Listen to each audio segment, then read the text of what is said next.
Salut, c'est Trado, content de vous retrouver pour la mise à jour de l'indice parisien. Du côté des fondamentaux, aujourd'hui, eh bien, ça se passait bien jusqu'à ce que Monsieur Trump décide de sortir de son long silence pour lancer une nouvelle joute contre la Chine, annonçant qu'il s'apprêtait à augmenter les taxes sur la Chine si aucun accord n'était trouvé. Et forcément, en l'espace d'un instant, les opérateurs ont douté et on est passé du positif dans le négatif. Alors, revenons à notre analyse chartiste du CAC 40. Premier fait notoire, le gap des 4968-4973 a été comblé aujourd'hui.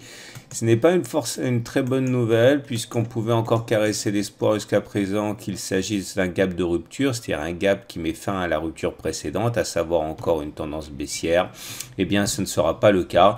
Il s'agissait simplement d'un gap commun, ce qui ne veut absolument pas dire que la hausse est terminée ni que la baisse va reprendre, mais simplement que c'est un gap sans signification particulière. C'est un des 4 gaps qu'il faut connaître et que vous pouvez découvrir et apprendre à utiliser bien sûr dans la formation intégrale.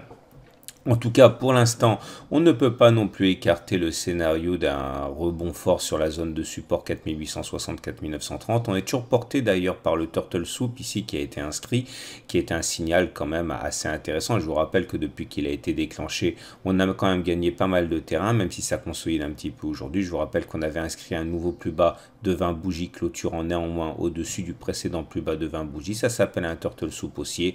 Et les effets, certes mesurés pour l'instant, demeurent quand même positifs. On regarde également une fourchette. Alors, regardez cette fourchette. Je sais pas, on a 2 fourchettes possibles. On a la fourchette d'Andrews ici. Vous prenez 3 points extrêmes consécutifs, un plus bas, un plus haut, un plus bas. Alors, celle-là est tout à fait valable, ça nous inviterait à aller chercher la médiane, ici, je vous rappelle. Bon, alors ça fait un petit peu de chemin à parcourir, parce que je vous rappelle quand même que si on devait aller le chercher, ça voudrait dire aller chercher bien, une progression de 3, 4, 5%. En fait, ça progresse à mesure que la médiane fuit. C'est un objectif excessivement ambitieux. Maintenant, on peut également utiliser une fourchette de chiffres qui, elle, donne des objectifs plus modestes, toujours un plus bas, un plus haut, un plus bas, et ça vous donne un objectif qui est d'aller chercher simplement la médiane ici dans un premier temps. C'est beaucoup moins ambitieux, mais au moins ça montre qu'il y a encore un potentiel aussi au regard de cette fiche. Je vous rappelle que si vous n'avez pas la fourchette d'Andrews ou la fourchette de chiffres sur votre plateforme, vous pouvez l'obtenir via le lien en dessous de la vidéo qui vous donne gratuitement de quoi ouvrir un compte avec ma plateforme. On passe tout de suite au Fibonacci. Alors, si on considère que voici le plus haut de la jambe de baisse, voilà le plus bas de la jambe de baisse, eh bien, on voit que nous sommes actuellement en train de buter sur les 38,2% de Fibonacci. Aujourd'hui, on est revenu tester les 23,6% de Fibonacci. C'est ce qui se passe généralement quand on bloque sur un niveau. Si on clôture au-dessus des 38,2% de Fibonacci, dans ce cas, on pourra espérer aller chercher les 50% de Fibonacci. Évidemment, tout ça, c'est dans ma formation intégrale également. On va maintenant passer à l'analyse des chandeliers japonais. J'avais expliqué hier pourquoi, malgré la progression de 1%, j'étais relativement circonspect par rapport à la bougie et au futur proche. Je vous renvoie à la vidéo d'hier. En tout cas, effectivement, aujourd'hui, on a connu une temporisation. On termine sur 0,24%. La séance du jour ne permet pas de dessiner un chandelier déterminant. C'est un chandelier d'indécision. On le voit au fait que le corps est relativement étroit par rapport à la mèche basse et la mèche haute qui montre qu'on a finalement bataillé pour clôturer pas très loin du niveau d'ouverture.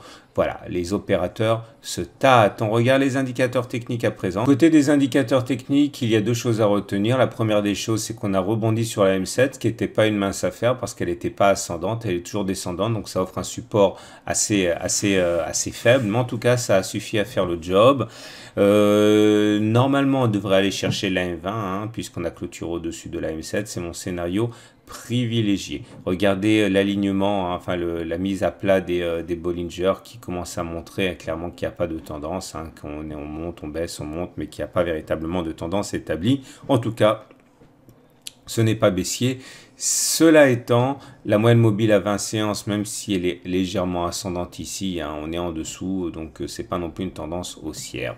On regarde les autres indicateurs techniques. Bonne nouvelle, le momentum certes est toujours négatif, le RSI est toujours en dessous de 50, hein, donc ça c'est pas bon, mais il y a des alertes haussières, notamment le CCI qui est sorti hier de sa zone de survente, et aujourd'hui c'est le MACD0 qui passe en ciel. Je vous rappelle que tous ces signaux avant-coureurs ne suffisent pas à faire une tendance haussière, mais les tendances haussières commencent toujours par ces deux alertes sur ces indicateurs nerveux. Je vous rappelle que si vous n'avez pas ces indicateurs, pareil, vous pouvez l'obtenir sur ma plateforme et le lien, il est bien en dessous de la vidéo.